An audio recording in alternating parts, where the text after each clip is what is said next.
En el verano de 1848, María Luisa Soler encontró algo extraordinario en el fondo de un pozo seco, en su pequeña propiedad, en el interior de Castilla la Vieja, algo que permaneció oculto por más de 100 años. Lo que ella descubrió no fue solo un tesoro material, sino un secreto que reescribiría la historia de toda una comunidad. Esta es una historia de coraje, persistencia y redención, que comenzó con una simple viuda que se rehusó a desistir cuando todos a su alrededor ya habían perdido la esperanza. Esté usted viendo desde una pequeña ciudad del interior o de una metrópoli agitada, esta historia le hará repensar el significado de la verdadera riqueza y cómo el pasado puede moldear el futuro de maneras inimaginables. No se olvide de suscribirse a nuestro canal para más relatos históricos que cambiaron el destino de comunidades enteras. María Luisa Soler no era una mujer que se doblegara fácilmente ante las adversidades. A sus 32 años, con 2 hijos pequeños que criar, Pedro, de 8 años, y Ana, de apenas 5, ella enfrentaba el luto reciente por la pérdida de su marido, Francisco, que sucumbió a una fiebre violenta a principios de aquel año. Francisco había sido un hombre trabajador, un pequeño comerciante que había conseguido adquirir un pedazo de tierra modesto en las afueras de San Antonio del Desierto. Un poblado que apenas aparecía en los mapas de la provincia de Castilla la Vieja, en la España postcolonial. La propiedad de poco más de 5 hectáreas consistía principalmente en tierra seca, algunos árboles frutales plantados por el difunto marido, una pequeña casa de adobe con techo de paja y en la parte trasera un pozo antiguo que se había secado años antes. El poblado, que surgió durante el ciclo del oro en el siglo anterior, ahora languidecía lentamente con el agotamiento de las minas locales. La mayoría de los hombres trabajaba en haciendas distantes, dejando atrás mujeres y niños por largos periodos. «Vende esa tierra y vuelve a la casa de tu padre», aconsejó su cuñada Joana, hermana de Francisco, la semana siguiente al funeral. Una mujer sola con 2 niños no tiene cómo mantener una propiedad, por pequeña que sea. Pero María Luisa se negaba a abandonar el único legado que podría dejar para sus hijos. El padre de ella, un pequeño propietario de tierras en la región de Sierra Dorada, se había empobrecido en los últimos años y volver a casa sería admitir la derrota. Además, aquella tierra representaba los sueños que ella y Francisco habían compartido, un lugar donde sus hijos podrían crecer libres, lejos de las privaciones que ambos habían conocido en la infancia. La situación financiera, sin embargo, se deterioraba rápidamente. Las economías de la pareja eran escasas y la pequeña huerta que María Luisa cultivaba apenas alcanzaba para alimentar a la familia. Cuando el invierno de 1848 llegó con sus noches heladas, la viuda comenzó a vender las pocas pertenencias de valor que poseían. Primero el reloj de bolsillo de plata que Francisco heredó de su propio padre, luego los pendientes de oro que ganara el día de su boda. «Dicen que esa tierra está maldita», comentaban las mujeres mayores a la salida de la misa del domingo. Antes de los Soler, 3 familias intentaron establecerse allí y todas abandonaron el lugar. Aquel pozo nunca dio agua buena, siempre con sabor a hierro y azufre. De hecho, la propiedad de los Soler tenía mala reputación en el poblado. Se situaba en un pliegue de terreno apartado, donde el sol parecía ponerse más temprano, lanzando sombras alargadas sobre la modesta casa. El antiguo pozo, construido aún en los tiempos de las primeras exploraciones de oro, había sido la principal razón para el establecimiento de aquella pequeña propiedad, pero se secó misteriosamente alrededor de 1830. De acuerdo con los habitantes más antiguos, Francisco compró la tierra por una miseria en 1840, atraído por el precio bajo y por la promesa de que con trabajo duro podría transformar aquel pedazo de tierra olvidado en un hogar. Los antiguos dueños dijeron que oyeron voces viniendo del pozo, contó cierta vez el viejo Sebastián, uno de los primeros habitantes del poblado, mientras bebía su aguardiente en el pequeño almacén local. Voces que hablaban en una lengua extraña que no era español ni la lengua de los indígenas. Fue después de eso que el pozo se secó. María Luisa no hacía caso a esas historias. Criada por un padre pragmático que valoraba más el trabajo que las supersticiones, ella veía el mundo con ojos prácticos. El pozo se secó porque la fuente subterránea se agotó. Nada más, pensaba ella. Aún así, Pedro y Ana tenían prohibido jugar cerca del pozo. Francisco había puesto tablas sobre la abertura cuando se mudaron para allí, y con el tiempo la maleza había crecido alrededor, casi escondiendo su existencia. Fue en una tarde bochornosa de enero de 1848, 2 meses después de la muerte de Francisco, que el destino de María Luisa comenzó a cambiar. Ella acababa de volver de la villa, donde había vendido los últimos huevos de las gallinas que criaba. El dinero era tan poco que apenas daría para comprar harina para la semana. Con la sequía que asolaba la región aquel verano, las perspectivas para la cosecha del pequeño sembradío que mantenía eran desalentadoras. Mientras caminaba de vuelta a casa por el sendero polvoriento, María Luisa notó algo inusual. Una cabra que criaba para leche se había escapado del cercado improvisado y ahora pastaba cerca del antiguo pozo. Al acercarse para recuperar el animal, ella percibió que parte de las tablas que cubrían la boca del pozo habían cedido, creando una abertura. El corazón de María Luisa se disparó. La primera preocupación fue si los niños estaban seguros. Pedro y Ana jugaban bajo la sombra de un mango cercano a la casa, ajenos al peligro potencial. Respirando aliviada, ella se acercó al pozo para evaluar el daño. Arrodillándose en la tierra apisonada al lado de la abertura, María Luisa sintió el olor a humedad que emanaba del interior oscuro. Curioso, pensó ella, para un pozo que supuestamente estaba seco hacía casi 2 décadas. Inclinándose sobre la abertura, intentó ver el fondo, pero la oscuridad era completa. Tomó entonces una piedra y la arrojó, esperando oír el impacto seco contra el fondo de tierra. Para su sorpresa, el sonido que resonó fue un ploc amortiguado, como si la piedra hubiera caído en agua o lodo.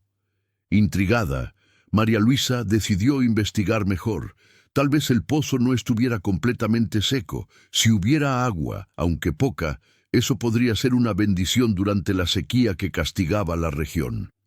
Ella fue hasta la casa y volvió con una lámpara de aceite y una cuerda. Ató la lámpara encendida en la punta de la cuerda y la bajó lentamente por la abertura del pozo. A medida que la luz descendía, las paredes de piedra húmedas del pozo reflejaban el brillo trémulo de la llama. María Luisa calculó que el pozo tendría unos 8 o 9 metros de profundidad. Cuando la lámpara llegó al fondo, pudo ver un pequeño espejo de agua, no más que un charco, rodeado por piedras y tierra. Pero algo llamó su atención, un brillo metálico que no parecía natural. María Luisa tiró de la lámpara de vuelta y se quedó allí contemplando lo que había visto. ¿Debería bajar para investigar? La idea parecía locura. El pozo era antiguo, las paredes podrían desmoronarse. Por otro lado, si hubiera algo de valor allí abajo, con 2 hijos pequeños que alimentar y ninguna perspectiva de mejora en su situación, cualquier posibilidad, por más remota que fuese, valía la pena ser explorada. Aquella noche, después de que Pedro y Ana se durmieron, María Luisa volvió al pozo. Había improvisado una especie de arnés con cuerdas y un banquito de madera. Amarró firmemente una punta de la cuerda a un tronco cercano y sosteniendo la lámpara en una de las manos, comenzó el descenso lento y cuidadoso. El aire dentro del pozo era pesado y húmedo, con un olor metálico que impregnaba las narinas. Las paredes de piedra, resbaladizas por el limo, obligaban a María Luisa a mantener una tensión constante en la cuerda para no resbalar. A medida que descendía, el círculo de cielo estrellado encima de ella disminuía, engullido por la oscuridad circundante. Por un momento el miedo la paralizó. ¿Y si la cuerda se rompía? ¿Y si no conseguía subir nuevamente? ¿Quién cuidaría de Pedro y Ana? Respirando hondo para controlar el pánico creciente, ella continuó el descenso. Cuando sus pies finalmente tocaron el fondo del pozo, María Luisa sintió la humedad penetrar sus zapatos gastados. El charco de agua era mayor de lo que parecía desde arriba, cubriendo casi la mitad del fondo circular. Alzando la lámpara, examinó cuidadosamente el ambiente. Las paredes del pozo estaban formadas por piedras irregulares, encajadas sin argamasa, típicas de las construcciones del ciclo del oro. El fondo era una mezcla de lodo, piedras sueltas y agua turbia. Fue entonces que vio nuevamente un reflejo metálico viniendo de un punto donde la pared del pozo encontraba el suelo lodoso. Acercándose, María Luisa percibió que no se trataba solo de un reflejo. Había algo parcialmente enterrado en el lodo. Arrodillándose en el agua fría, comenzó a excavar con las manos. Sus dedos pronto encontraron algo sólido, un objeto metálico de tamaño considerable.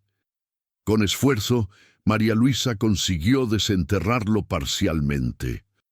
Era una caja de metal, aproximadamente del tamaño de un libro grande, cubierta de lodo y corrosión. La caja parecía pesada y tenía un tipo de cerradura en el frente.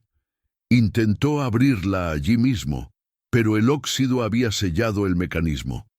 Fue en ese momento que María Luisa oyó un sonido, un leve desplazamiento de piedras encima de ella. Alzando la lámpara, examinó las paredes del pozo.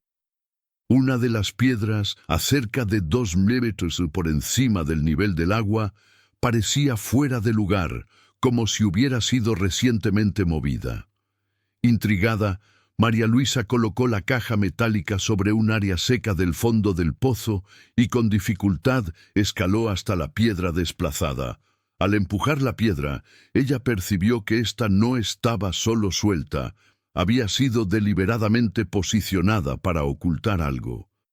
Por detrás de la piedra había una pequeña cavidad, y dentro de ella, envuelto en un pedazo de cuero envejecido y casi desintegrado por el tiempo, estaba un paquete.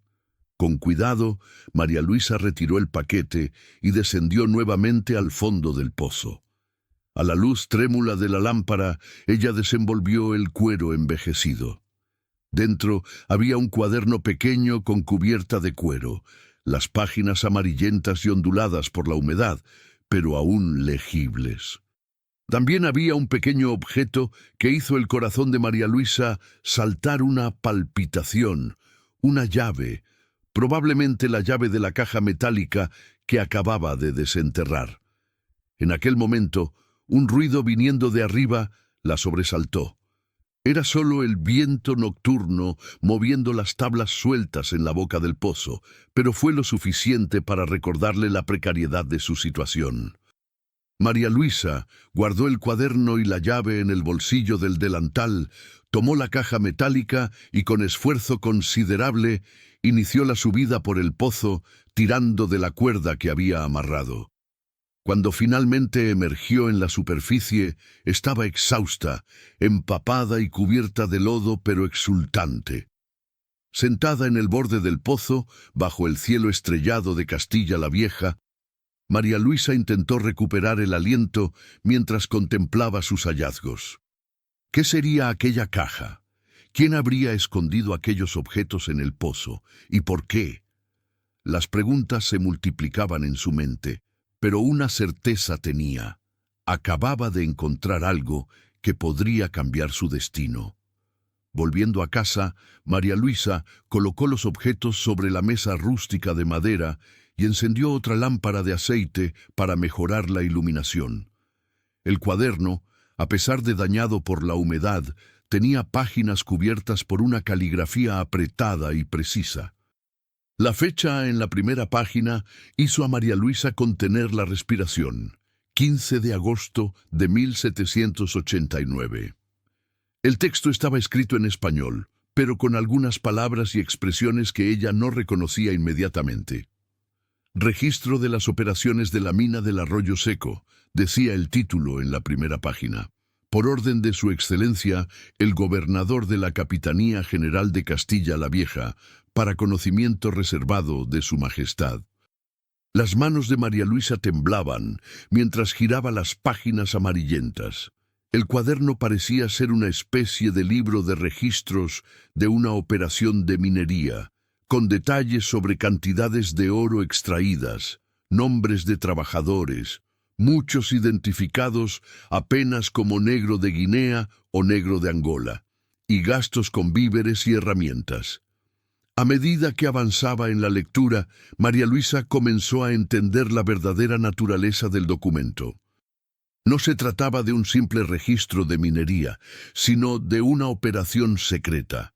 El autor, que se identificaba como Capitán Manuel Herrera de Alba, designado por la Real Hacienda, describía un descubrimiento hecho en 1789, un filón excepcionalmente rico de oro, en el lecho de un arroyo que se secaba durante parte del año. El arroyo seco que daba nombre a la mina y probablemente al pozo que ahora estaba en su propiedad. Según los relatos, el descubrimiento fue mantenido en secreto por orden del gobernador para evitar una fiebre del oro que desviaría trabajadores de otras minas más rentables para la corona. Solo un pequeño grupo de personas sabía de la operación que funcionaba discretamente, extrayendo cantidades significativas de oro sin llamar la atención. Las anotaciones se volvían más frecuentes y detalladas a partir de 1792, cuando el autor mencionaba crecientes dificultades. El filón principal parece profundizarse más allá de lo que nuestras técnicas actuales nos permiten explorar. Iniciamos la excavación de un pozo vertical para intentar alcanzar la continuación del filón. María Luisa alzó los ojos del cuaderno y miró la caja de metal frente a ella. Con dedos temblorosos tomó la llave y la insertó en la cerradura. Después de algunos intentos, consiguió girar la llave y el mecanismo, a pesar de oxidado, cedió con un chasquido metálico. Al abrir la tapa de la caja, María Luisa soltó una exclamación de asombro.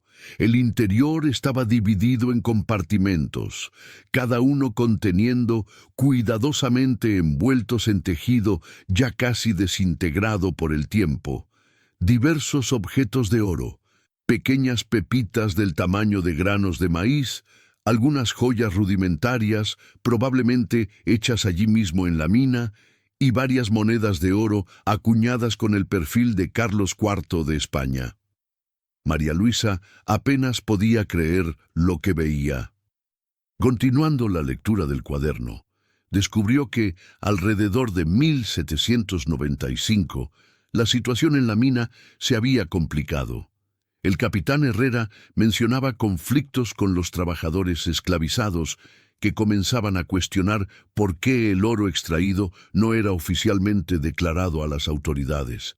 Había también menciones a un plan de fuga organizado por un hombre identificado apenas como Padre Juan, descrito como un negro anciano, conocedor de hierbas y respetado por todos los cautivos. Las últimas entradas del cuaderno databan de octubre de 1799 y tenían un tono alarmante. Fuimos descubiertos. El oidor envió hombres para investigar denuncias de evasión de los quintos reales. No tengo otra opción que cerrar las operaciones y ocultar las evidencias. Que Dios me perdone por los actos que cometí en nombre de la avaricia. La entrada final, datada del 17 de octubre de 1799, era breve y críptica. Todo está perdido. Vienen detrás de mí. Oculto este registro y el remanente del oro en el pozo. Si alguien lo encuentra, sepa que hay más, mucho más. Siga el mapa en el fondo de la caja. María Luisa giró rápidamente la caja y percibió que había un compartimento secreto en el fondo. Dentro de él encontró un pedazo de papel doblado, casi desintegrado por la humedad, conteniendo lo que parecía ser un mapa rudimentario de la región, con marcaciones específicas y algunas anotaciones casi ilegibles. En las semanas siguientes, María Luisa mantuvo su descubrimiento en secreto absoluto. Durante el día, cuidaba de los hijos y de la propiedad como siempre. Por la noche, estudiaba meticulosamente el cuaderno y el mapa, intentando descifrar las pistas dejadas por el capitán Herrera. El mapa indicaba locales específicos en las proximidades del arroyo seco, marcados con símbolos que María Luisa no comprendía completamente. Una de las marcaciones, sin embargo, llamó su atención. Parecía indicar un punto no muy distante de su propiedad, cerca de una formación rocosa conocida localmente como Piedra del Cencerro, debido al sonido metálico que producía cuando era golpeada por otras piedras. En una tarde de febrero, María Luisa decidió investigar. Dejó a los hijos al cuidado de Antonia, una vecina de confianza, con la excusa de que necesitaba ir a la villa vecina a buscar medicamentos. En vez de eso, se dirigió a la Piedra del Cencerro, cargando una pequeña pala y el mapa enigmático. La formación rocosa quedaba a cerca de 1 hora de caminata de su casa, en un área poco frecuentada debido al terreno accidentado y a la vegetación espinosa que dominaba el lugar. Siguiendo las indicaciones del mapa, María Luisa llegó a un pequeño claro natural entre las rocas. El mapa mostraba un símbolo que se asemejaba a una cruz en ese punto exacto, con la anotación casi borrada, 7P al N. María Luisa interpretó aquello como 7 pasos al norte. Orientándose por la posición del sol, dio 7 pasos hacia el norte, a partir del centro del claro, llegando a un área donde el suelo parecía ligeramente diferente, menos compacto, con vegetación más dispersa. Comenzó a cavar y después de remover cerca de medio metro de tierra, su pala golpeó algo sólido. Con creciente excitación, María Luisa amplió el agujero y descubrió un arca de madera semejante a un pequeño baúl, parcialmente deteriorada por la humedad, pero aún intacta. Con esfuerzo, consiguió desenterrar el arca y abrirla. El contenido hizo que sus ojos se abrieran de asombro. Diversas barras de oro, cada una con el sello de la corona española, además de documentos envueltos en un tejido encerado que los había protegido del deterioro. Los documentos se revelaron como mapas detallados de la región, mostrando no solo la ubicación de la mina del Arroyo Seco, sino también de otras áreas de minería clandestina. Había también una lista de nombres, aparentemente todos los involucrados en la operación secreta, incluyendo funcionarios del gobierno colonial que recibían sobornos para mantener el silencio. El documento era una especie de confesión y testamento combinados. Yo, Manuel Herrera de Alba, capitán designado por la Real Hacienda estando en pleno uso de mis facultades mentales, pero temiendo por mi vida debido a las circunstancias que se presentan, dejo aquí registrado que todo el oro extraído ilegalmente de la mina del Arroyo Seco y mantenido oculto de las autoridades coloniales no me pertenece por derecho, ni a la corona española. Este oro fue extraído por el sudor y la sangre de los negros esclavizados que trabajaron en la mina, muchos de los cuales perecieron debido a las condiciones inhumanas a las que fueron sometidos. Lo más intrigante, sin embargo, era un documento firmado por el propio capitán Herrera, datado del 15 de octubre de 1799, pocos días antes de su última entrada en el cuaderno. En mis últimos momentos de lucidez moral, reconozco la gravedad de mis crímenes y declaro que este tesoro pertenece por derecho a los descendientes de aquellos que verdaderamente lo extrajeron de la tierra. Si este documento es encontrado, que sirva como prueba de la existencia de este oro y como testimonio de mi arrepentimiento tardío, que aquel que lo encuentre tenga más sabiduría y compasión de la que tuve en vida. María Luisa se sentó en la tierra, aturdida por la magnitud de su descubrimiento. No era solo un tesoro material lo que había encontrado, sino un documento histórico que podría cambiar la comprensión de la historia de aquella región y potencialmente la vida de muchas personas.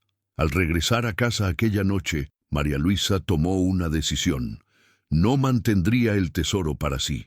El oro había sido extraído por el trabajo forzado de personas esclavizadas. Y el propio capitán Herrera, en su momento final de conciencia, había reconocido que no le pertenecía por derecho. En los días siguientes, María Luisa inició una investigación discreta. Visitó la notaría de la villa vecina, donde consultó registros antiguos bajo el pretexto de verificar la escritura de su propia tierra.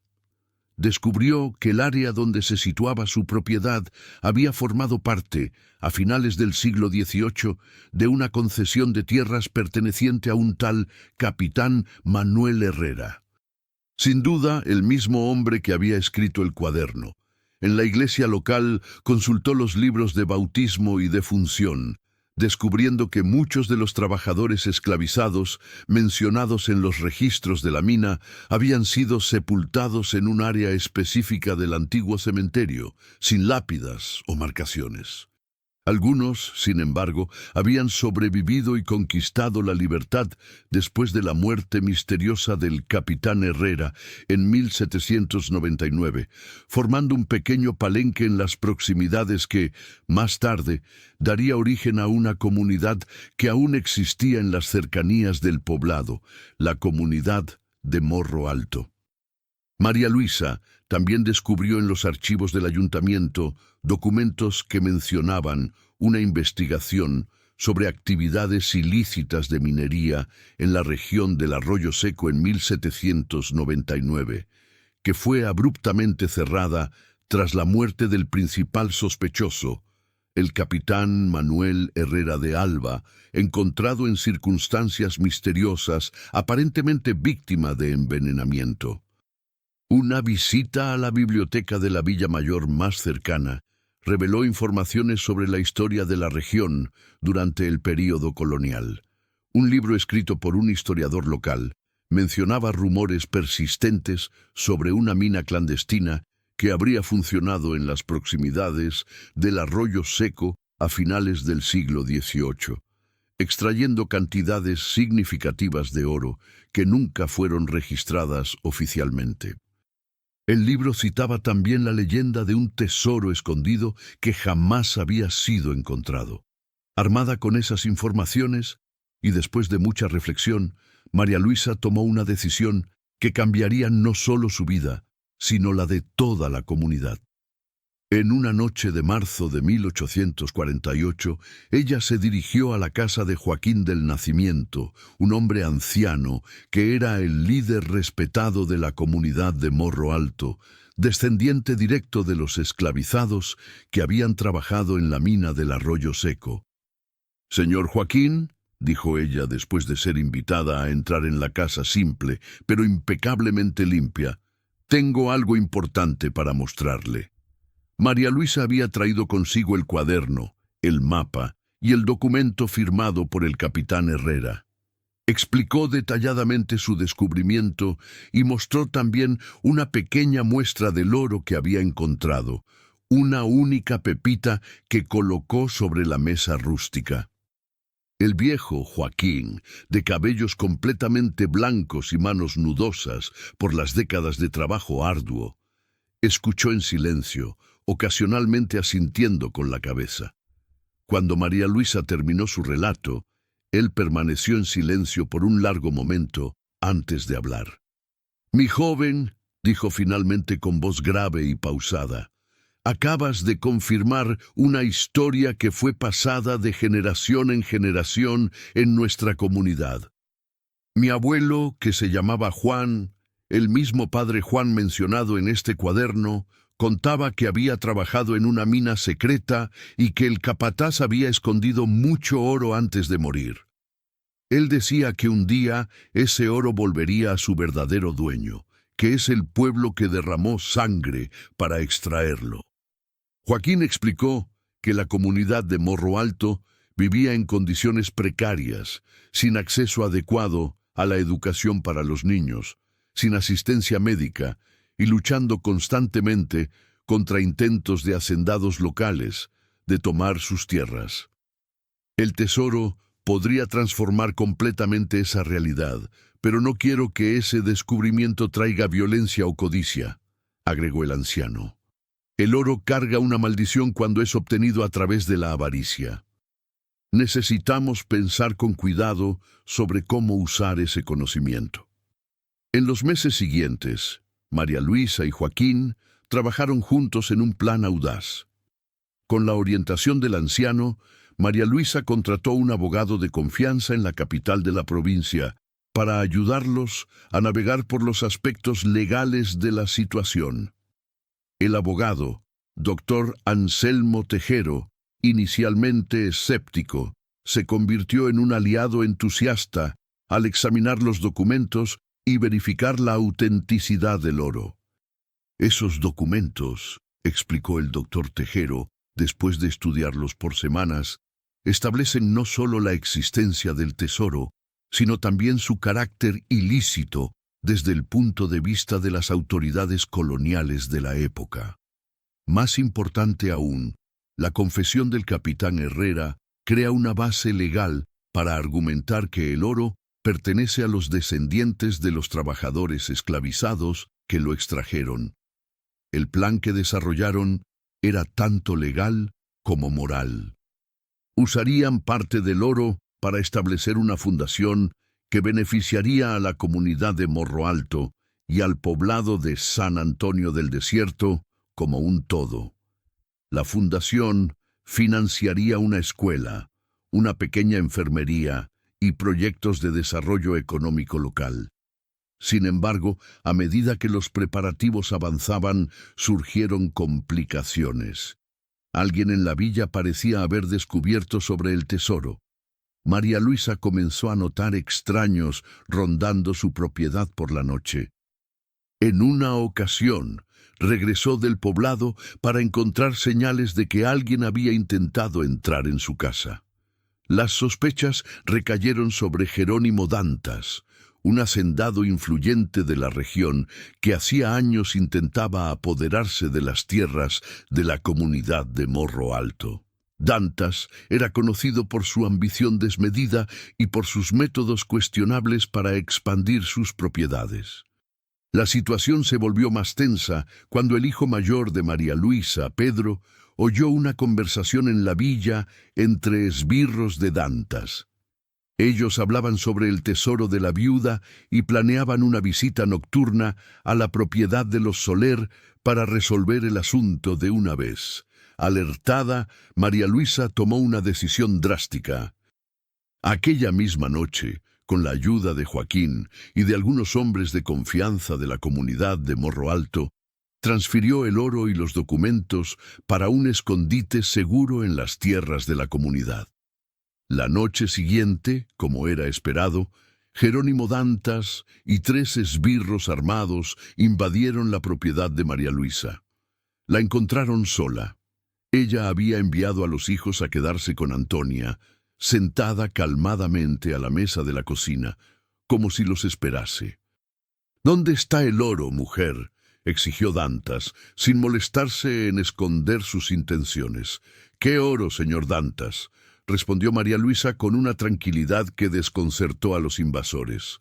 «No se haga la tonta.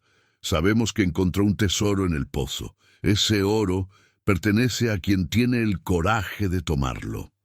María Luisa sonrió levemente antes de responder. «Usted está parcialmente en lo cierto. Encontré algo en el pozo, sí, pero no era oro. Y lo que encontré no me pertenece solo a mí. Antes de que Dantas pudiera reaccionar, se oyó el sonido de caballos acercándose. Por la ventana, los invasores vieron con alarma que la casa estaba cercada por hombres de la comunidad de Morro Alto, liderados por el viejo Joaquín. Entre ellos estaba también una figura inesperada, el alguacil de la comarca, un hombre conocido por su integridad, acompañado por 2 soldados. «¿Qué significa esto?», preguntó Dantas, visiblemente afectado por la presencia de la autoridad. «Significa, señor Dantas», respondió María Luisa con firmeza, «que usted acaba de ser visto invadiendo mi propiedad con hombres armados y haciendo amenazas. En cuanto al tesoro que usted menciona, ya está siendo tratado de acuerdo con la ley». En los días siguientes, los eventos tomaron un rumbo que nadie en San Antonio del Desierto podría haber previsto. El alguacil, después de examinar los documentos y el oro presentados por María Luisa y Joaquín, reconoció la legitimidad de la reivindicación y concordó en dar protección oficial, mientras el caso era llevado a las autoridades provinciales. El doctor Anselmo Tejero, demostrando gran habilidad jurídica, consiguió que un juez de la capital provincial emitiera una declaración formal, reconociendo el derecho de la comunidad de Morro Alto sobre el tesoro como descendientes directos de aquellos que habían extraído el oro con su trabajo forzado. Más sorprendente aún fue el descubrimiento hecho por historiadores y arqueólogos que vinieron a examinar el local después de que la noticia se esparció. Excavaciones sistemáticas en el lecho seco del antiguo arroyo seco y en las áreas indicadas en los mapas del capitán Herrera revelaron evidencias de una operación de minería mucho mayor de lo que se sospechaba inicialmente. El valor histórico del descubrimiento era incalculable, arrojando nueva luz sobre las prácticas de minería clandestina durante el período colonial. «Estamos delante de un descubrimiento único», declaró el profesor Euclides Montero, historiador de la Universidad de Salamanca, que viajó especialmente para examinar el local.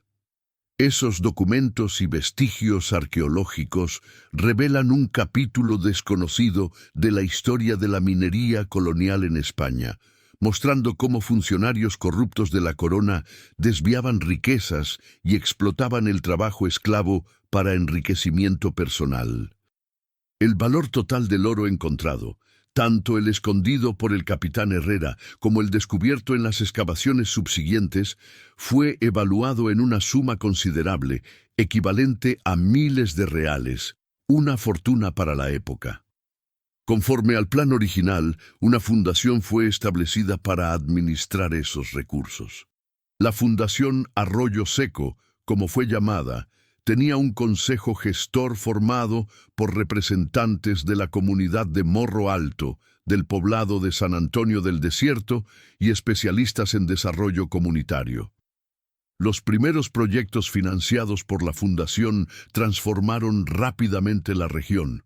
Una escuela fue construida donde los niños de todas las comunidades locales podían estudiar gratuitamente. Una pequeña enfermería fue establecida con un médico que visitaba regularmente la región. Sistemas de irrigación fueron instalados, permitiendo que las tierras áridas se volvieran productivas incluso durante las sequías. María Luisa, que inicialmente se rehusó a aceptar cualquier parte del tesoro para sí misma, acabó siendo persuadida a aceptar una pequeña porción que garantizaría el futuro educacional de sus hijos. Ella permaneció en su pequeña propiedad, pero la casa de adobe fue reformada y ampliada, convirtiéndose no solo en una residencia confortable, sino también en un local donde los habitantes se reunían para discutir los proyectos de la fundación. En cuanto a Jerónimo Dantas, el incidente de la invasión y las subsiguientes investigaciones llevaron al descubrimiento de diversas irregularidades en sus actividades. incluyendo apropiación ilegal de tierras y violencia contra pequeños propietarios. Él acabó perdiendo gran parte de su influencia y propiedades en un proceso que muchos en la región consideraron una forma de justicia poética. La historia del tesoro del Arroyo Seco y del coraje de María Luisa se esparció por la provincia y más allá, inspirando a otras comunidades descendientes de esclavizados a buscar reconocimiento y justicia. El poblado de San Antonio del Desierto, antes en declive, experimentó un renacimiento, convirtiéndose en un centro de estudios históricos y un modelo de desarrollo comunitario sostenible. El antiguo Pozo Seco, que había sido el inicio de todo, fue transformado en un pequeño memorial con una placa que contaba la historia de la mina del Arroyo Seco y homenajeaba tanto a los trabajadores esclavizados que habían extraído el oro como a la viuda valiente, que había transformado un descubrimiento personal en un bien colectivo. En las noches de luna llena, dicen que aún es posible oír, para quien presta atención, el sonido distante de picos contra la roca y voces cantando en lenguas africanas, viniendo de las profundidades de la tierra alrededor del antiguo Arroyo Seco, no como una señal de aparición, sino como un recordatorio del pasado que, gracias al coraje de una mujer común, consiguió finalmente encontrar alguna forma de redención y justicia. Años después, cuando fue entrevistada por un periódico de la capital sobre su extraordinario descubrimiento y la transformación que ella trajo para la región, María Luisa, ya una señora respetada, respondió con la simplicidad que siempre la caracterizó. Yo apenas encontré algo que no me pertenecía y lo devolví a sus verdaderos dueños. El verdadero tesoro no fue el oro, sino la oportunidad de corregir una antigua injusticia. La historia del Pozo Seco de San Antonio del Desierto es más que un relato sobre un tesoro escondido. Es un testimonio del poder transformador del coraje, de la honestidad y de la justicia. Valores que, como el oro del Arroyo Seco, pueden permanecer enterrados por décadas o siglos, pero nunca pierden su brillo y su valor cuando finalmente salen a la luz. Y en cuanto al viejo pozo, curiosamente, algunos años después del descubrimiento del tesoro, comenzó a llenarse nuevamente, lentamente, con agua cristalina. Los habitantes más antiguos sonreían y decían que era porque la maldición finalmente había sido quebrada. Tal vez estuvieran en lo cierto de un modo que trasciende supersticiones. Tal vez algunas fuentes solo puedan fluir libremente cuando antiguas injusticias son corregidas, y la verdad por tanto tiempo sumergida finalmente emerge de las profundidades para respirar el aire de la libertad. Pero la pregunta que permanece y que intriga a historiadores y curiosos hasta hoy es ¿cuántos otros secretos como este aún están escondidos en las profundidades de pozos secos, en arcas enterradas, en documentos olvidados, en viejos archivos? ¿Cuántas otras verdades aguardan a alguien con coraje suficiente para traerlas a la luz?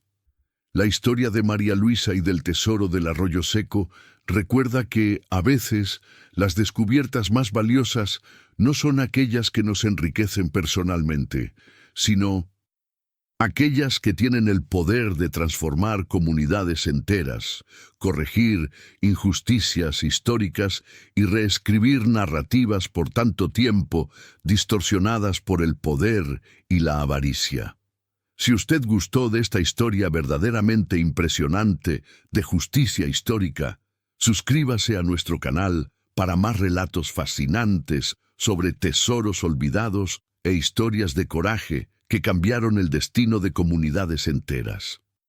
Y no se olvide de compartir este video con amigos y familiares que aprecian historias que revelan capítulos ocultos de nuestro pasado.